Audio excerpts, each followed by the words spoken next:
Which one is it? Very good potluck.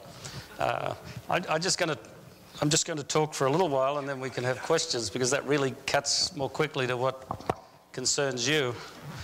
But I was looking over some of the material that I have with me, and it put me to mind of something that's really occupied me, well, really for many years, but particularly since the last General Conference election. Elder Ted Wilson has become the world president, and I don't know what you personally think about that.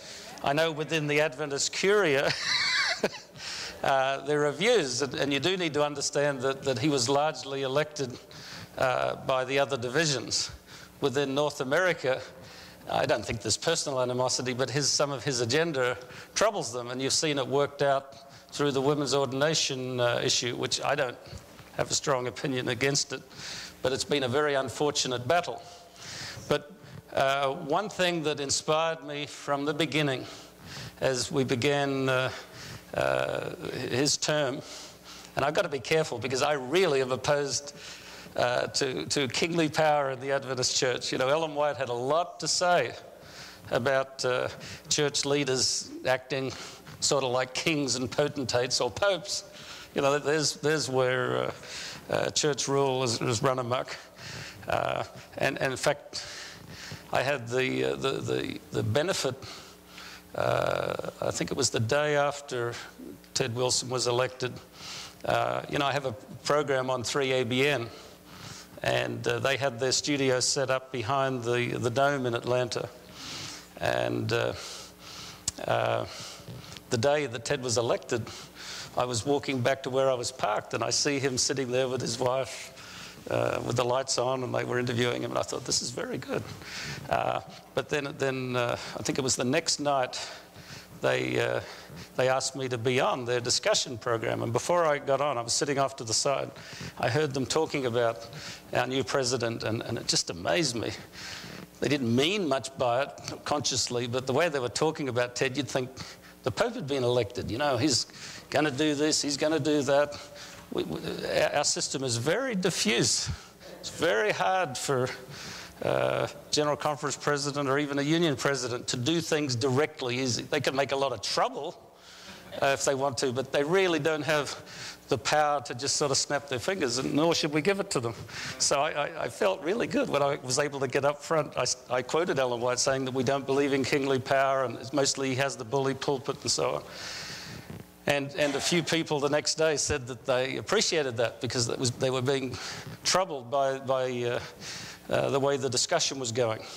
But all of that said, one thing that Elder Wilson has pushed for has really got me on side big time. He's called for a revival from the beginning, and to be a bit negative, I think it's peaked. Not his call, but the response. But you know, we need a revival right now. There's no question. And I'd become convinced even before his election that revival is integrally tied up to religious liberty. If you study the history of our religious liberty work, and in particular of Alonzo T. Jones, who was the editor of that Sentinel of Liberty that I mentioned this morning, he became convinced of the need for revival. And why? Because in 1888, Alonzo Jones, as the editor of the Liberty Sentinel, and by the way, he also was editor, as I've investigated it, of different times of the Signs and of the Review. I don't think there's any other editor that's had all those publications. But he was, in 1888, battling an incipient Sunday law put forward by Senator Blair. Now, you must know, people are always asking all the time. We'll have questions later. Sorry, you wanting to challenge something I'm saying? No, not at all. I was just going to say, I'm working on a survey on Alonzo T. Jones in the last November-December issue of Liberty Magazine. So I'm hoping I get a chance to. Oh, good. Yeah, we need to talk. Lost my train of thought there. Alonzo Jones in 1888 was battling this proposal from Senator Blair. But you need to understand, because we get questions all the time, you know, is there any Sunday legislation coming through the Senate or the Congress? or the House of Representatives. We don't know of any, but even if there were, it probably wouldn't mean anything, because right now, I don't think a national Sunday law would pass. There's not really the general sentiment for it. Now, the day after another 9/11, there might be. Day after tsunami on the west coast, there might be. You know, things change very quick. But what you need to understand is that just because a law is brought forward doesn't mean much of anything. A lot of these legislators bring laws in often just, well, sometimes just out of personal, they're just ornery. They want something in, they want it. But usually it's because there's a faction behind them and they need to be seen to be doing something. So they'll bring a law into a selection committee just to show that they're doing something. They know it doesn't stand a chance to go on to be voted on in the main assembly. But the Blair proposal was not like that. It had the backing of all of the major religious groups in the United States. It had the backing of groups like the WCTU, Women's Christian Temperance Union, which, by the way, Ellen White worked very closely with at the same time on temperance. So just because a group is doing something antithetical to some of our principles doesn't mean that we can't unite with them where they are in parallel with us. And the Blair Bill looked inevitable. And I've read the terms of it recently, and it was a law exactly as we expected, or we still expect. A law that stated that people should abstain from work on Sunday under pain of law because it was the day to worship. I mean, it was a plain religious law.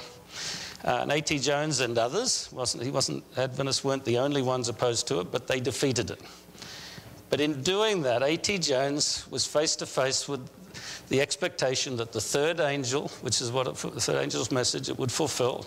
People talk glibly about the three angels' message, the first angel, second. They don't really break it down. But the third angel's message is this enforcement of a false worship.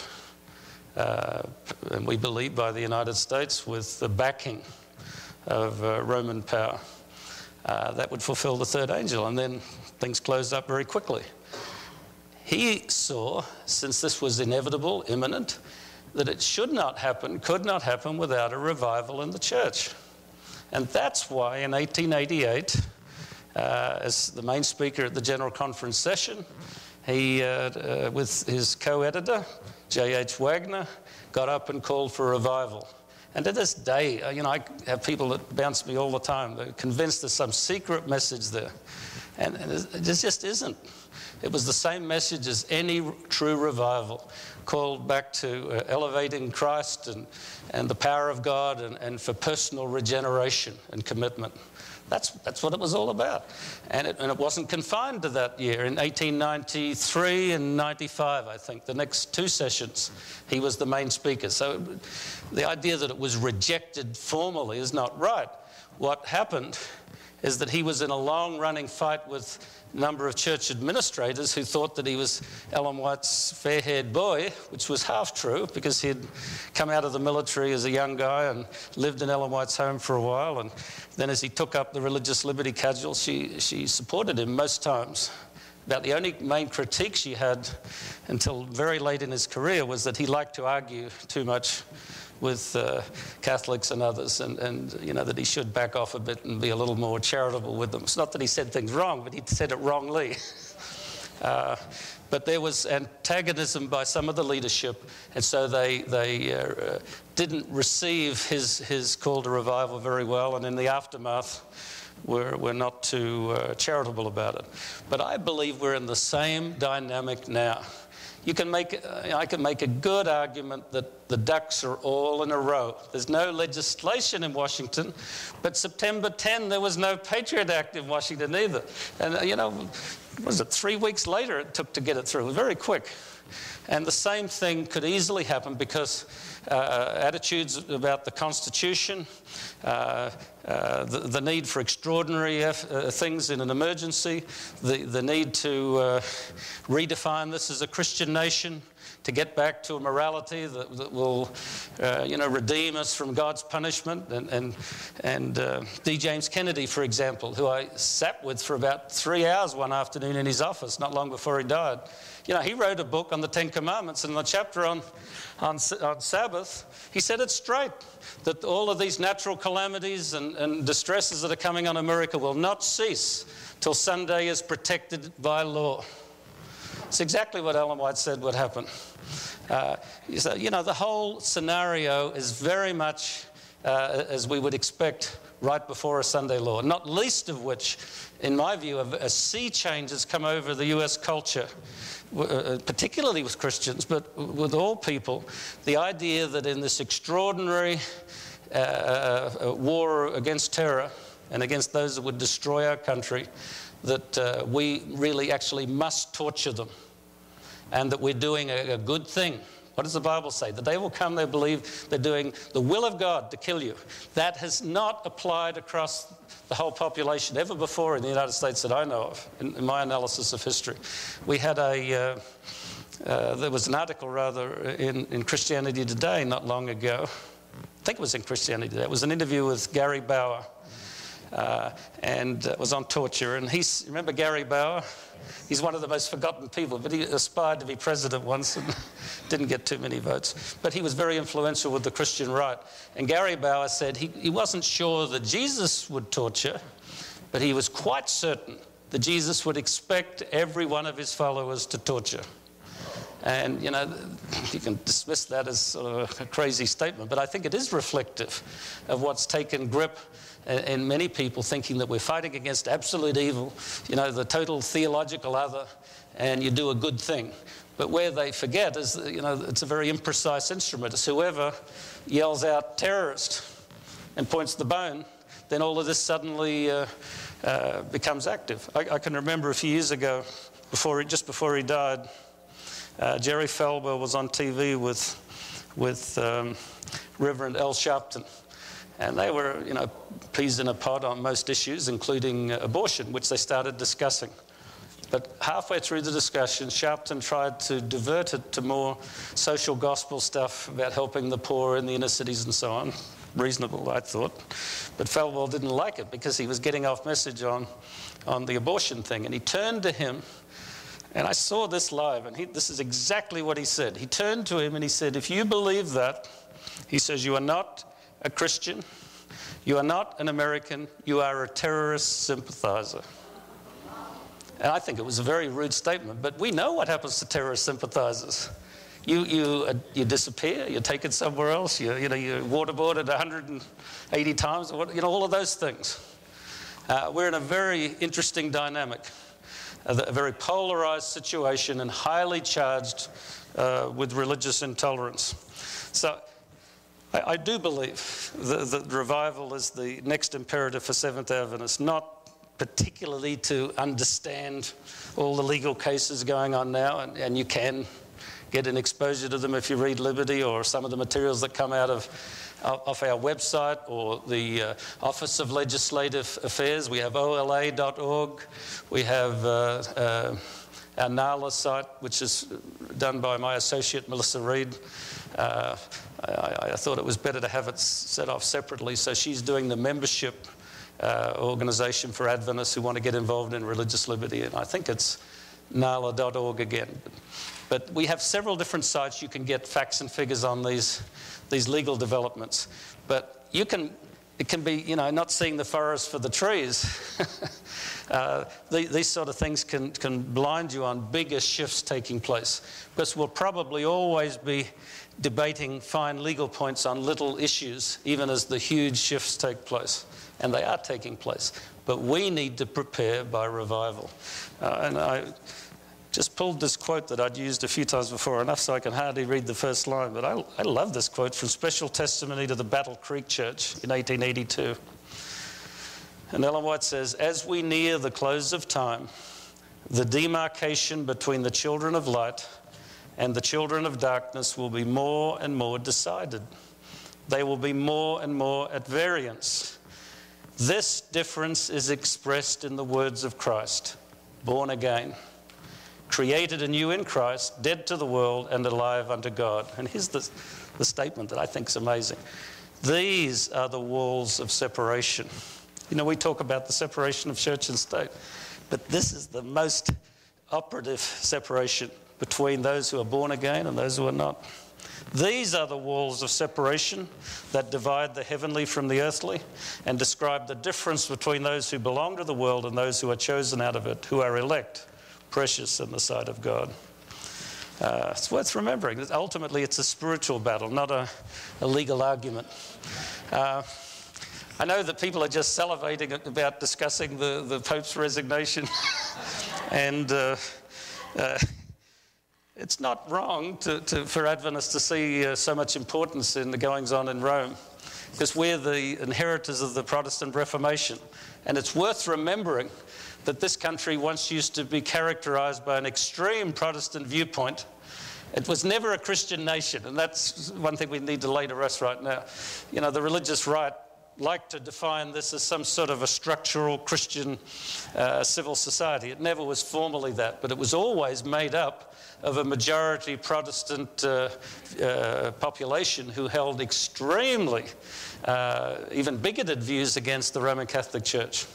In fact, the only explanation I can come up with why Washington is so shot through with Masonic symbols and ideology is that they got a free pass because in Protestant America they knew that the Roman Catholic Church viciously persecuted Masonry. I don't know if you know that. I mean, in many Catholic countries, the Inquisition would just eat them alive. They had no time for Masons. But in this Protestant America, I mean, the whole city of Washington's laid out on a Masonic grid. The Statue of Liberty is a Masonic symbol with cornerstones laid by every Grand Lodge or every lodge in every state. The city is oriented toward the head Masonic lodge, not toward the White House. But the views here were extremely anti-Catholic in the US. As recently as post-Civil War, the Ku Klux Klan, you know, may they vanish forever. But the Ku Klux Klan, while most people remember them as ready to tar and feather and string up and so on African Americans, they were equally concerned to maintain a Protestant America. It was a white Protestant America they wanted. They were deeply anti-Catholic, and it was a perverse form of the Protestant suspicion of the Roman Catholic Church. Not long ago, I spent some time reading the correspondence between Adams and Jefferson. Was that the second and third presidents, right? They were political rivals of the first degree, but in their old age, they wrote a lot of letters and got to be quite friendly. And then they died on the very same day, 50 years after the Declaration of Independence. Very interesting. As he was dying, John Adams said something about, "I'm dying now," and he says, "But he still lives." Jefferson, that's right, Jefferson still lives. Unknown to him, Jefferson had died a couple of hours earlier. that was how they were rivals. But they got to debating during letters, different topics, and they talked a lot about religion. And at one stage they discussed whether or not religion would survive in the United States. And Jefferson didn't think so, which is very telling. Adams thought it would. But this is what he said. But, he says, for it to survive, Roman Catholicism must die. He says, at present, it has a mortal wound, but such is its strength. Oh, and he says, I'm going to go back, I'm misquoting. He says, for it to survive, he says that Hindu Kabbalistic system known as Roman Catholicism must die. At present, it has a mortal wound, but such is its strength that it may last 200 more years. He was pretty right. Whether he's a prophet or not, it's not the point, but he was echoing a common Protestant assumption at that time about Rome as this great power that had been hurt in the aftermath of the Protestant Reformation, but still needed to be watched closely. And yet we've come to the point where most of the Protestant leaders in this country, if you go on the internet, you can see such things as them coming one after the other to kiss the Pope's ring. which, some of them think it doesn't mean much, but it's... I've thought about it. If I went to see the Pope, what would I say? I wouldn't call him Your Holiness. I think I would say, Sir. I mean, you can show some respect, but to kiss a ring is a whole different deal. So, they're all fawning over the new power of the papacy. And I think I was actually back in Australia when John Paul II first came to the US. But I'll never forget seeing the picture of him getting off the tarmac, and I think it was in Baltimore. And as he did many other times, but as he came off the plane, he knelt down and kissed the ground. And the headlines, do you remember the headlines? They said, the Reformation is over. The Reformation is over. So we are in a post-Reformation model. And George Bush, he looked in the Pope's eyes, remember, and he said he saw God. So now we have the case of God resigning. None of us saw it coming, and we really don't have much inside knowledge of the Roman Curia, even though Dr. Gratz, particularly our General Conference Religious Liberty Director, he often goes and visits, not always with the Pope, but Bert Beach before him, his predecessor, and he often together, they go there and have consultations in Rome. And I went once online, and I saw that the cardinal that they met with, in his report to the Vatican that year, stated that movements toward unification, well, I better be careful of the word he used. I think it was ecumenical negotiations with the Adventist Church were proceeding very well. But I can tell you from our side, they've not given anything away. We just have contacts with these churches. Catholic is among them. I remember a few years ago when Bert Beach went to Rome. Before he left, I said, check on Ratzinger. I said, I believe that he's going to be the next pope, because he's in his then office of the head of the Inquisition. He was writing all of the documents that came out of Rome. He was an ideological buddy of the then Pope John Paul II, and I just thought he was situating himself to take over. And I remember Bert came back and he says, I sat behind him. He was on the front seat, and I sat behind him, and he says, nobody paid any attention. He's nobody. He's not going to be Pope. Well, we saw it. What Ratzinger did was he played a Dick Cheney on the system. He was the senior cardinal and in charge of the whole proceedings, and he elected himself. And that's what I think is happening here. I believe this is a very strong mechanism for him and the faction that surrounds him to ensure that the next pope is of a similar mindset. Because for him to go into decline, as these guys always do, and people to be standing around with bated breath watching, and meanwhile the cardinals start forming up and whispering among each other and getting factions, and it's very hard to control. But when he sets the time, and who knows, for a couple of weeks he could have even been talking behind the scenes and situating someone to be ready. He's given a snap decision, and as I remember, it's only about 2 weeks till the cardinals need to call a convocation, and he will be there. He's perfectly situated to ensure that his successor thinks like him. And how does he think? What's your view? You tell me. You assume we'll have some questions. You ask me questions, but what's your take on this Pope? Is he liberal? Is he conservative? Conservative. Was John Paul II conservative or liberal? These guys, both of them, have been extremely conservative, reactionary almost. And in the case of Benedict, it's very ironic, because he actually played a significant role at Vatican II in bringing in some of the liberalizing trends in the Catholic Church. But he's rethought it since. He's well on the record as saying that he's uncomfortable with Vatican II. And it's obvious to me that he and the faction that he represents are in the process of rolling back Vatican II. And at no point is the Roman Catholic Church going to be a blood brother to Protestantism, or certainly to Adventism. But as regards religious liberty, The Roman Catholic Church since Vatican II has been increasingly willing to talk the talk and even a little bit walk the walk of religious self-determination. Only a few weeks ago, I went to an all-day seminar at Catholic University that was intended just for Catholics, although they had a few others there, but it was not an open meeting in the general sense. There were a few Lutherans and a couple of us Adventists, and we were specially invited. I mean, we'd made a contact and got ourselves invited. But I heard Cardinal Dolan was the main initial speaker.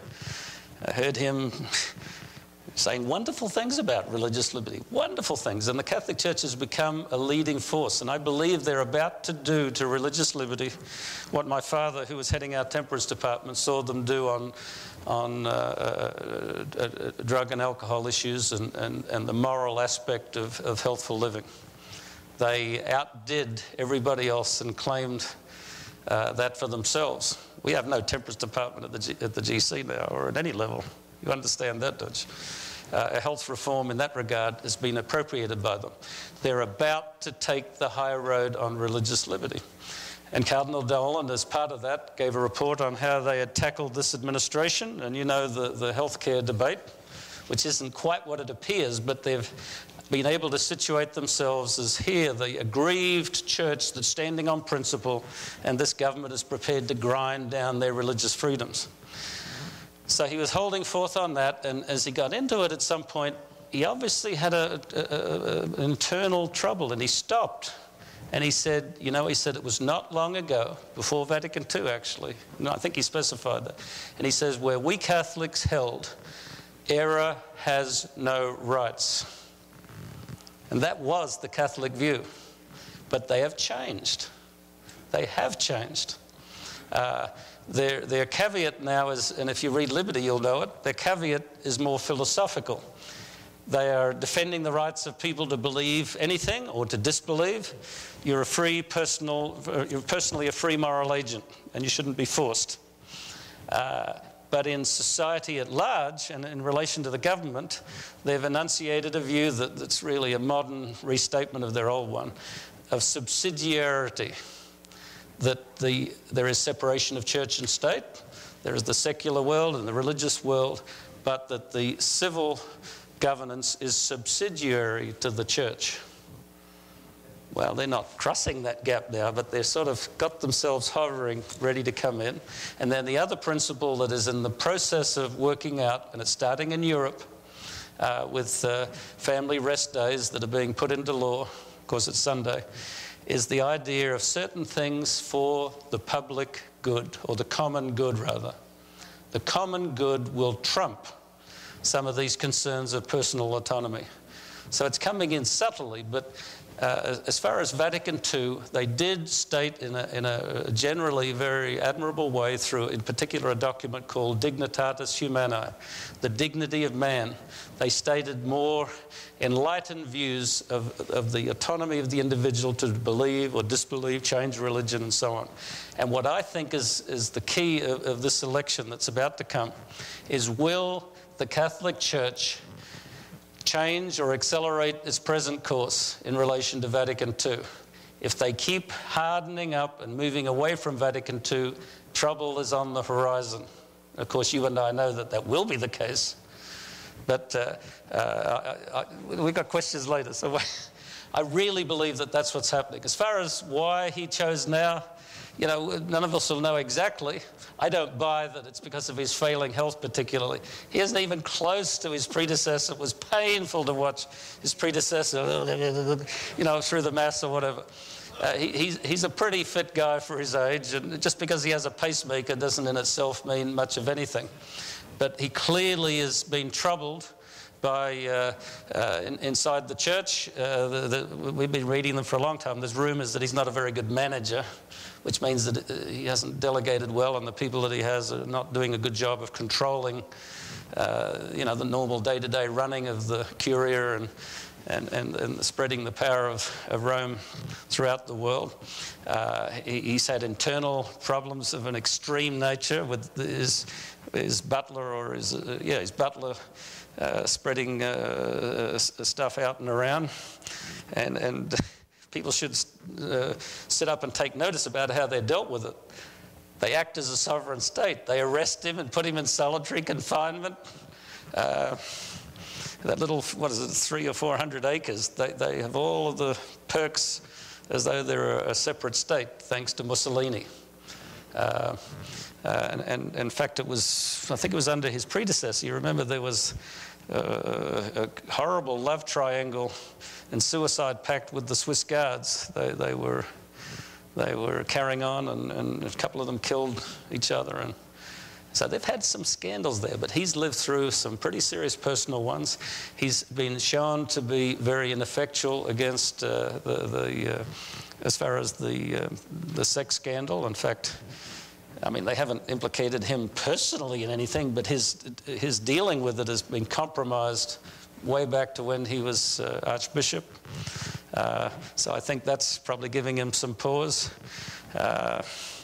There's plenty, and of course the Vatican Bank is a perennial thing. You can look at plenty of reasons why he might feel unsteady on the seat of St. Peter, but I just think at the end of the day, the operative thing going on here is that this is the perfect political ploy to ensure that continuity of ideas, and he could fade back and become an influence behind the scenes. He'll either be an influence or, as one of his predecessors who resigned, a prisoner. The first one that resigned was Celestine V, I think it was. Very interesting story. You should read some of the stories of the popes. It's always exciting because you've got all sorts of libertines and political warlords and all the rest. But Celestine was a holy man, almost a hermit, that so impressed the church leaders at the time that they voted him pope. And he only lasted, I think, 5 months, and then went back to his cave. But before he did, he passed by papal law that he could leave. He enabled himself. So that's how it happened. Well, he pulled it off.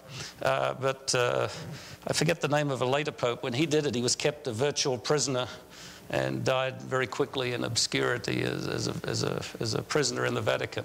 And that may happen to Benedict, especially if he has some moral or legal hazard, rather, because of his mishandling of the sex abuse thing. Because there's plenty of information on the web that there are negotiations with the Italian government that he could be exempt from prosecution.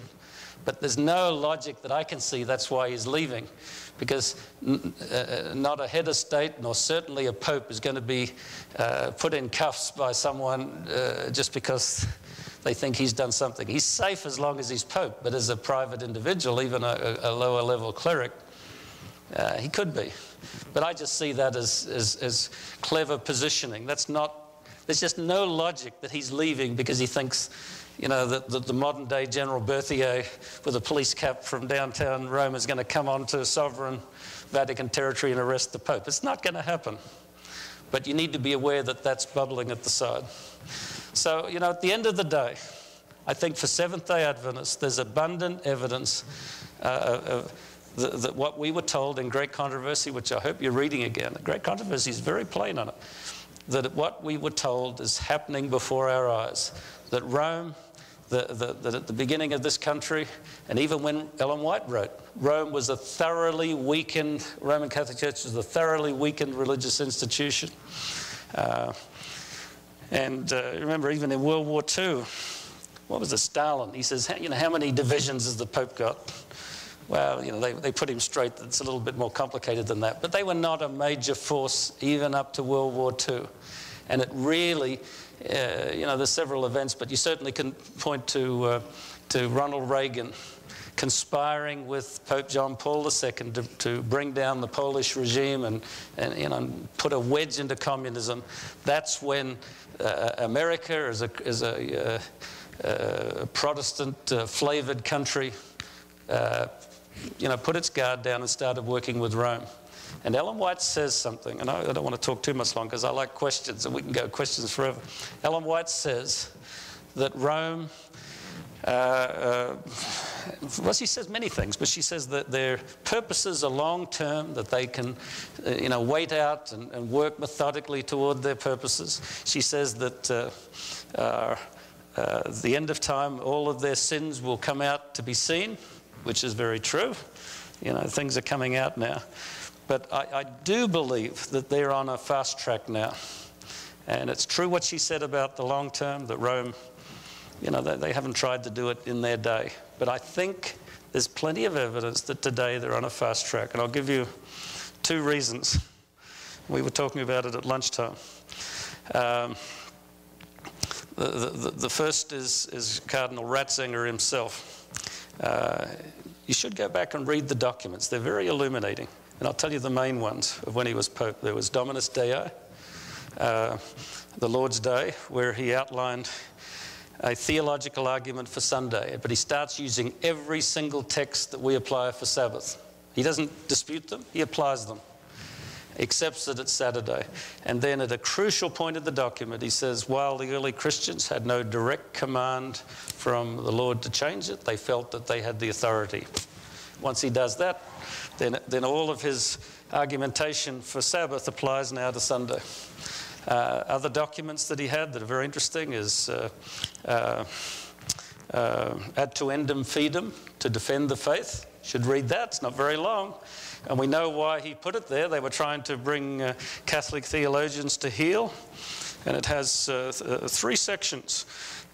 How to deal with theologians, and tells how they will work against them. How to deal with the faithful who hold certain views. And then at the end it says, whoever holds what the magisterium of the church have condemned, or who rejects what the magisterium has advanced, is to be punished with an appropriate penalty. That's the language of the Inquisition of the Middle Ages. Deliver you to the state, but the church has said that you are to be punished. Then there are other documents like the Unicity of Salvation that really shook up the ecumenical world. American Protestants in particular have been very happily, and the Church of England in England, been very happily talking to Rome for decades as to some sort of loose confederation. I don't think they necessarily, at least not at this point, think they're going to become Catholics, but they want to accept the Holy Father and be under a Christian umbrella or a Roman Catholic umbrella. But the Unicity of Salvation said that the separated churches are not even churches at all unless they share the Eucharist with Rome. And so it was just like a slap in the face. Then another document that I know you heard the echoes of it, but you might not have realized what it came from. There was a document called, all written by Ratzinger, a document called Memory and Reconciliation. And in it they apologized for the sack of Constantinople, which hardly a person in a million remembers, but they do, because they know that as one of the Crusades, they paid the Crusaders to, instead of going to the Holy Land and sacking Jerusalem or something like that, they paid them to go to Constantinople, the other half of the Christian church at that time, the seat of the Eastern Church, and to sack it. And it guaranteed the primacy of Rome. They apologized for that. They apologized for the Inquisition.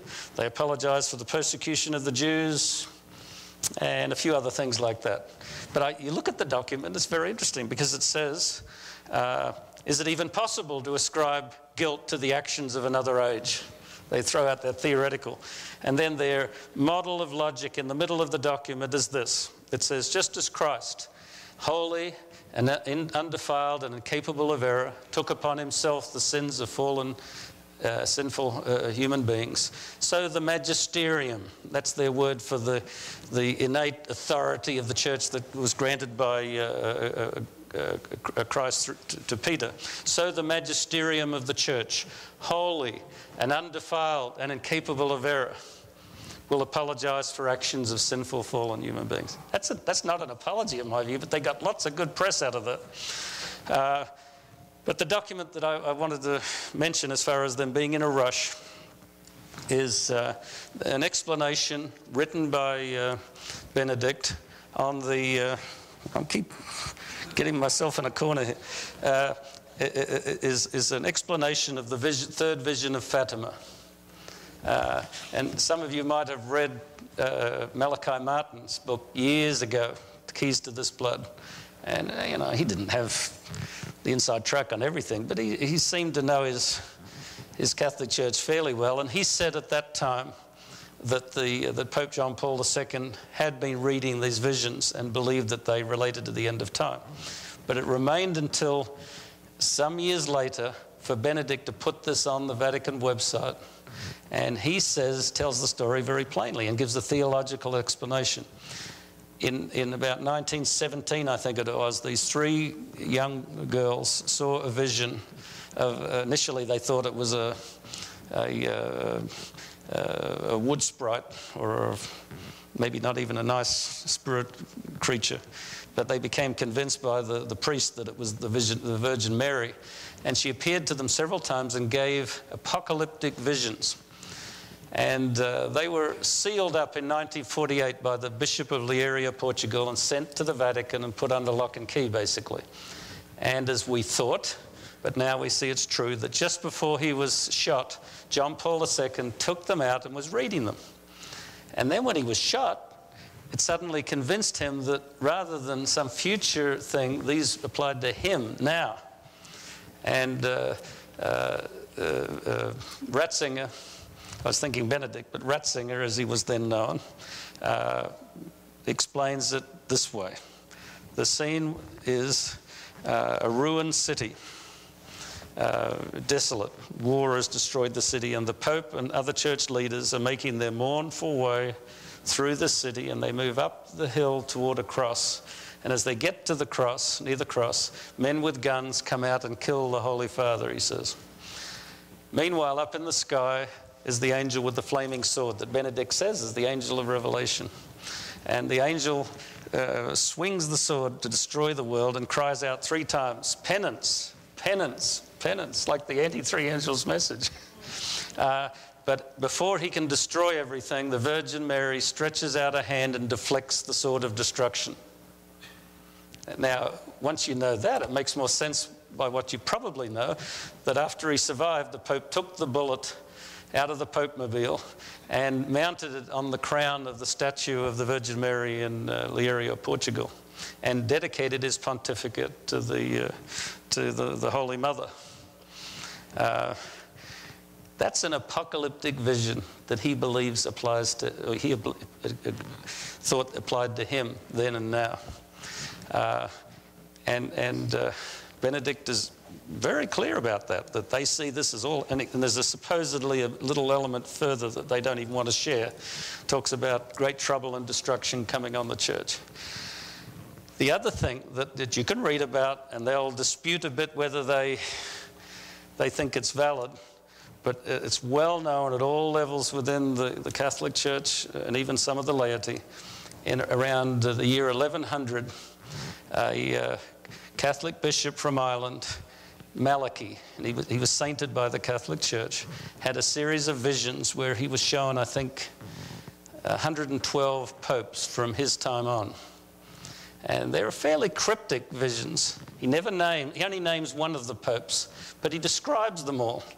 And it's uncanny. His descriptions seem to apply at every stage. And more importantly, because I don't really think we have to even think that these are valid prophecies, but more importantly, there's plenty of evidence that the cardinals themselves believe them. Like some years ago, when he was Paul or something, anyhow, the Pope that I remember, a little bald like I've become, he was elected, and he was the Bishop of Venice. And the prophecy for that year said that he will come from the sea. And 2 of the other cardinals that wanted to be elected Pope actually rented boats and took them out onto the Tiber to show that they met the conditions. So that tells me, there's plenty of cases like that.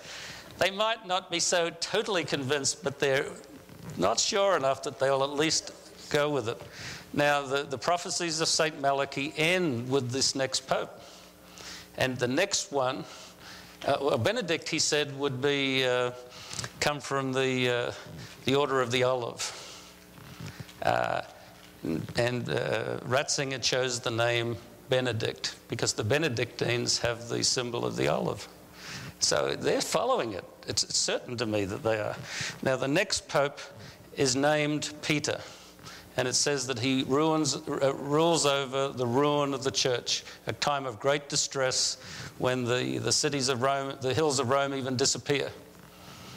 So my prediction is, if this next pope takes the name Peter, watch out, because we know we're in the general end of time anyhow, but if they name him, if he names himself Peter, it will be a self-perception that they need to hurry. That's my reading of it. I mean, it may not be, we don't know the future, but I would take that as a symbol that they're in a hurry. And I also think it's not unlikely that Cardinal Dolan, the present Archbishop of New York and the head of the US Catholic bishops, I wouldn't be surprised if he ends up being the Pope. He's not on anyone's short list, but I've lived long enough to see several papal elections, and never is the ultimate candidate reflected on the advanced thinking. They just never get it right. I don't know why people have persisted. If nothing else, the general public and the outside observers don't think like the insiders would think. They don't think strategy for Rome. They think it's like an election, a popularity contest. And I don't think, by and large, it's run that way. Does the Pope name himself, or do the cardinals name the Pope? No, he names himself. I mean, I don't know the full details of it, but no, it's not. It's a designation he takes on, but who he consults, I don't know. But it's supposedly his prerogative. But like I say, we look back and you'll find that they've been following it fairly self-consciously, and that self-consciously or not, these prophecies do uncannily tie up. But even if you can admit, I mean, I have no burden to say that this is a valid prophecy. My point is it exists, and if someone thinks it's valid, it starts to determine their actions. They will act in a different way if they think that it has to be wrapped up quickly than if, as they have in the past, believed that they had the centuries on their side. What did Jesus say to Judas? He says, go and do what you do quickly. I really think that they're getting a sense of urgency. The whole world is developing this. And Ellen White says that last movements will be rapid ones. I guess I better not ignore this guy forever. Yeah, Lincoln, that's why a lot of people are looking at Processio Bertone, because his middle name is Peter. Well, you could be right. You know, I won't lose any sleep if I'm wrong. I just think I was right last time, so I'm way ahead of most people. They weren't saying Benedict last time. But yeah. But I think about it. The Catholic Church still buzzes. I read several Catholic papers that come to me, and it was a wonderful godsend to them, the charisma of John Paul II. I mean, they realized that he just broke everything open for them. So I would be surprised if Benedict, who's been most self-aware that he doesn't have the charisma, if he has any influence on it, doesn't look to someone with charisma. And also, might sound good, just like it does for the Adventist Church to get a third world, or, Pope, or in our case, President. But there's certain practical considerations. And right now, the power is still with the West. And if it was an American Catholic bishop, I think it would be, and he was charismatic, that would be the perfect tie-up for the United States. And the fellow that heads up the Office of the Inquisition, as I remember, is an American. The fellow that heads up the finances in Rome is an American. Dolan, even though he's a jolly, happy fellow, he's actually a serious theologian and a very deeply conservative guy. He's not a moderate. But you meet him and he's the happiest, most jolly fellow you ever met. He's telegenic to the limit. And obviously I can be wrong, but I think so. And for Seventh-day Adventists, if it were to be an American Pope at this time, it could do nothing but speed us toward this alliance that we know will culminate in a Sunday law.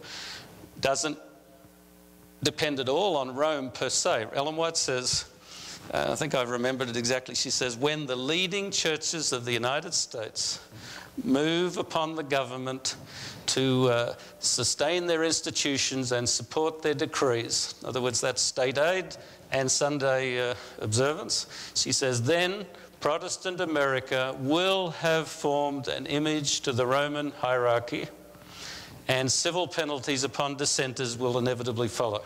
So the whole thing is a matter of sympathy to Rome, not that Rome rules the roost, but to have an American pope whispering in the ears of an American president, much more likely to happen. Now, George Bush every month met with, I think it was 600 Catholic leaders.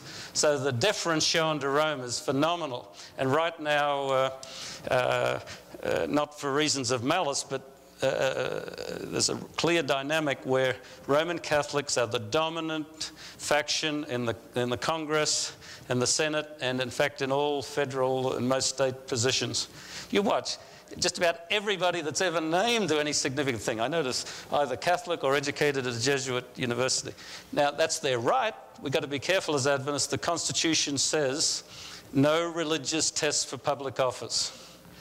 But I believe it's happened for two reasons. It's happened, as Senator Santorum crudely said during the build-up to the election when he was running for candidate.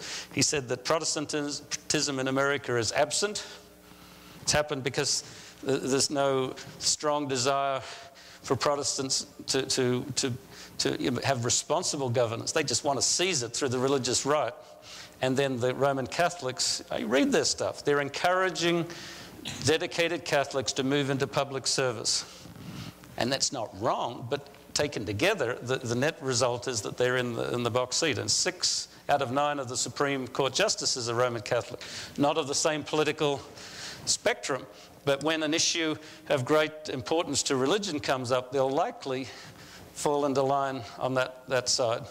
And the Catholic Church has shown no reticence in saying that this is the way it should be. I remember a few years ago, I'm getting off into things where I can talk all afternoon. I remember a few years ago, Senator Leahy, who's a Roman Catholic Democrat, objected furiously because he was on a poster paid for by some of the bishops, a number of Catholic legislators, Kennedy was another one, who were pro-abortion. And the poster called on Catholic priests and others, well, priests particularly, but Catholics everywhere to disavow them and to deny them the sacraments. Amazing. And he objected that and said that, you know what, just because I'm a Catholic, my church shouldn't tell me what to do. But coming up to this last election, when it's clear to me that the Catholic Church believed they had a shot, probably with Santorum, and they were trying to chase Catholic voters to the Republican Party. And they said very openly that they made a mistake with John F. Kennedy, and they would not make that mistake again. They would force the candidate to obey the dictates of the church. That's very telling. Well, I could go on, but I do believe that every element in the system is geared for to move quickly on its agenda. The Catholic Church, even though they're wounded over the moral thing, they're not restrained much. The changes in the civil order are very extreme. You might not see it now, but when you start reading news reports of different criminals being liquidated by Hellfire missiles and that, you might feel like we're under more of a police state. Every telephone conversation you have is not necessarily directly monitored, but it's recorded. We're under the most incredible electronic surveillance that ever could have been imagined. It's not done with malice, but it means that the mechanism of control is in place so that you can neither buy nor sell when the crunch comes. The economic situation is you think it's bad from 2008. Most of the commentators I read, they say that was just an hiccup, but the big plunge is yet to come. And of course, it's so. At lunch I was just telling people, words are being used to disguise stuff, but twice in the last year that I saw, we printed money, called it quantitative easing. We printed about $1.2 $1 trillion of money just paper off the press like monopoly money. It's inevitable that we get to like Weimar Germany or Weimar Germany, where barrel loads of money might not buy more than an apple. We're in a time when everything is up for grabs. But back to my sermon, this is the time when we need to just be sure in our minds what we stand for principle, and take opportunities, because it also means that people are going to be inquiring as never before. It also means right now, we've never had better access to government than now. They'll listen to us. They don't necessarily think like us. But in more stable times, we're on autopilot. We don't need to even listen to you. So we have opportunity, but we also have hazard. Well, you probably started the question. Is Islam irrelevant? Not irrelevant, but, you know, I'm old enough to remember when a lot of foolish evangelists got up and gave some most interesting talks on communism, and they had it figured in as the king of the South and all the rest, where communism doesn't sort of figure anymore. But Islam has always been important in our view, and Adventists have forgotten a lot of stuff. Uriah Smith has a whole chapter on Islam, and some of his views in Daniel, and well, he has a whole chapter in Daniel and the Revelation. He wrote other things. Some of his views have gone by the board. He was wrong on Turkey, and that didn't help our evangelists much. But his view on Islam was what Ellen White said was correct. And they identified Islam with the sixth trumpet of Revelation 9. I've been talking too much today. I don't want you to run with the wrong thing.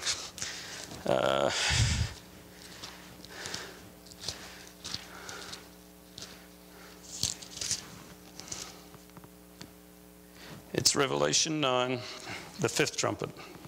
Well, it's the fifth and the sixth, really. But it talks about there the riders that come up out of the bottomless pit. Their leader is Apollyon, and they have long hair like women, and they destroy a third of mankind, and there's fire and stings in their tails and so on. It's an apocalyptic vision. And for that to be identified with Islam, not today, because they didn't think to today, they identified that with Islam of the Middle Ages. Islam at the time of Martin Luther King's, Martin Luther, I was at a meeting about Martin Luther King 2 weeks ago. Martin Luther's move to Reformation in Germany, he would never have gotten to first base, but the emperor needed every man that the German princes could raise for an army to fight off the Turkish invasion, the Muslims. It was an existential threat to Europe. And our prophetic interpretation that we've never disavowed is that Revelation 9 identifies that as Islam. And my point is, among other points, but my point is, the leader is Apollyon, they come from the bottomless pit. That pretty much gives you the flavor of what Islam represents. It's a satanic attack upon truth. It's a perversion. It's a perversion of what God is. It's a perversion of what godliness is about. It's a perversion of church-state. There's no church-state separation in Islam, and it just feeds on fanaticism. But whether they're the central issue, I don't think so. They're a catalyst. They broke things up in Europe and enabled the Reformation. They didn't intend that, but they did intend to attack the Catholic Church. The instructions given to them as the Sultan's troops moved up into Europe, and they went deep into Europe. They laid siege to Vienna and up in France. They had a hard time beating them back. And this whole thing in the Balkans today is the leftovers from their advance. And of course, Spain, they unleashed the Spanish Inquisition to drive them back, finally, after several hundred years. Now, I've forgotten what I was going to say about fighting them back. But anyhow, I just do not see how Islam can be, as some of our well-wishing people, even out of the General Conference, that it's just a slight doctrinal difference with Christianity. We've had an ill-advised adventure, not out of the General Conference, but people holding office theoretically as part of the General Conference. They've run a missionary campaign to convert Muslims. And I've sat in on their meetings, so I know what they were doing, and it's just fatuous to the extreme. They would send missionaries to a Muslim country undercover, presenting themselves as Muslims. They would move into a community, and usually on the periphery of the Islamic world. You do it in Saudi Arabia, and you get your head cut off very quick.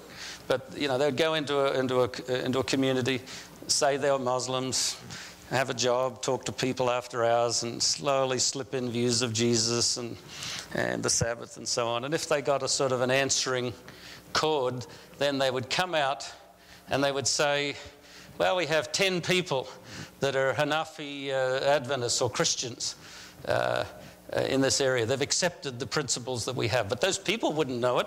And 9 times out of 10, if they knew it, they would violently reject it. Or if they were even inclined to accept it, their family might kill them and the community would rise up. And it's just nonsense. Could you imagine back a few years when we were having very good success with Catholic communities in the US, and particularly in Latin America and so on, can you imagine sending someone into a Catholic community as a Catholic and just talking with Catholics who still go to Mass and all the rest, and we come out and say, well, actually, they're undercover Adventists, I mean, that is the sort of stuff that legitimately enough the Inquisition in Spain was down on. The conversos, the Jews that became Christians and they found they were secretly practicing it in their homes. You can't be both at the same time. Right.